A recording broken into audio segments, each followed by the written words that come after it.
Hey guys, welcome to My Millennial Money. Bit of a bonus episode today. G'day, John. Hello, Glenn. We're going to really just have a quick campfire chat. I want to start these things where it's just a bit of a campfire chat. I love them. Not the Twiggies and the marshmallows. Yeah, not that most of our episodes aren't a campfire chat. But I want to encourage everybody, whether it's investing, whether it's a career change, whether it's a choose your adventure, whatever that is, whether it's I want to quit work and, travel Australia when the borders open or go overseas when things go back to normal, about the common roadblocks that can be in place that would stop us, either physically, mentally, emotionally. So I guess if we start with the building wealth, because we can draw a lot of parallels between, building wealth and our roadblocks there with other areas of our life. So when you sit down with a new coaching client, John, what are some of the main roadblocks that, become apparent within human nature? Yeah. Probably sound like a broken record. I've said this a few times in the past, but two things I think stop people from moving forward in respect to building assets, whether that be property, shares, whatever. One is the ability to lend money or have a deposit or cash to go and play with. And the second is mindset. A perceived roadblock around it. Say, well, we've got kids and a mortgage. We're just going to wait until all that's past us and then we'll get into that sort of stuff. Yeah, and I found like the whole mindset things, like in my life, it was kind of funny. Someone said to me once, back in 2013, I got orthodontics put on my face and it was $8,000, for example, on my teeth. And I said to somebody, this is like the last big bit of money that I have to spend and then I can get on with my life. Yeah. And they said to me, well, that's not true because if it's not that, it'll be something else. And I think I really had to change my own mindset about I just need to do that, then I'm done. Yeah. And then there'll be nothing else. Yeah. So it's kind of making, mindset that you mentioned, it's its own roadblock in itself. So totally. I think number one, in terms of our mindset to roadblocks, before we make any decision, we need information.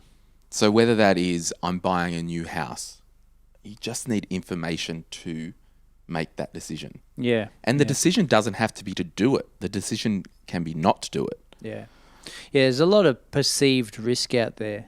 It's all that fear of that false evidence appearing real type scenario, isn't it? Where you just, I think that's going to happen, or I think this might happen, or I'm worried about this. But in actual fact, number one, usually it's out of our control.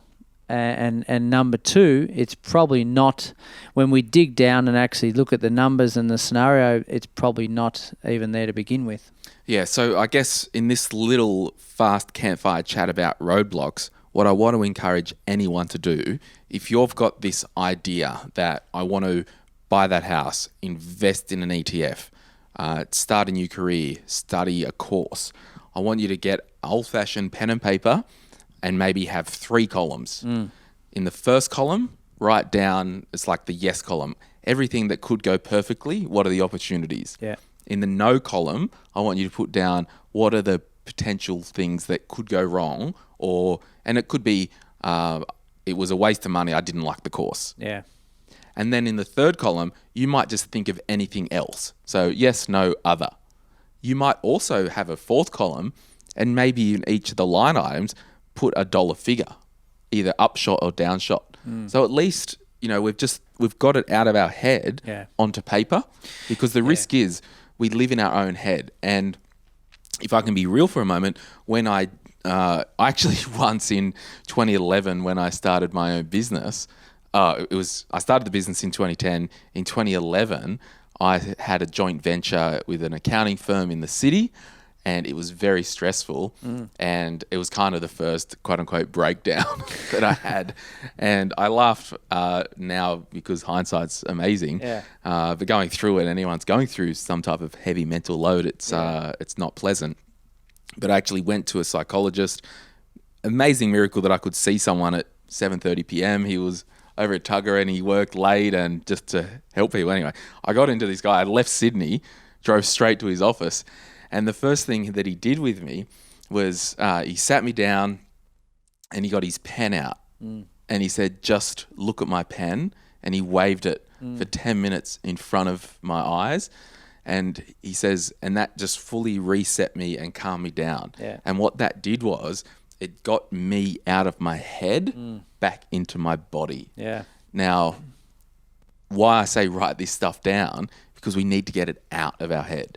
And often I believe, John, that we put stuff on paper, the roadblocks, one, will become apparent that it's a non-starter. Yeah. Or two, become apparent that, it was in my head. Yeah. Yeah, that's a really good one. And I'll use that trick on you before we start a podcast. When you're stressed, I'll just wave this pen that'll be just magically fix you, de-stress you, and let your heart rate lower. But he also said, if you're ever feeling like that anxious and not in your body, wherever you are, it's like, get the chair and like rub the chair, connect with it, and also like think of 5 things you can hear, think of 2 things you can smell. But I kind of loosely use this as an example, but it's so bloody right that we might live in our heads too much. For sure, yeah. And I think another good one that I often use and I tell others to use is, what will be the impact if I don't take that action? So the first time I used this was when I was teaching. It's like, well, I've had enough of teaching, but I know I still want to help people. I'm going to go and start my own business, but gee, that's scary.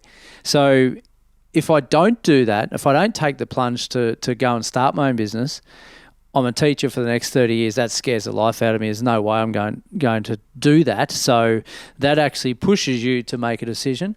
What if I don't go and buy that property or invest in shares? What's going to be the impact of that? Well, the impact is you're relying more on super or cash savings or... Yeah, and that's, I guess, really mapping out the yes, no, other. Just to go... Because it's about balance and weighing up the options. Yes. And I think the younger that you are, the more risk you can take because you've got longer time to recover. Yeah, and I listened to a interview last night. I can't remember who it was from, but it was... from Glen James? No, it wasn't Glen. It was someone older, more wiser. Oh. And no disrespect, but a hell of a lot wealthier.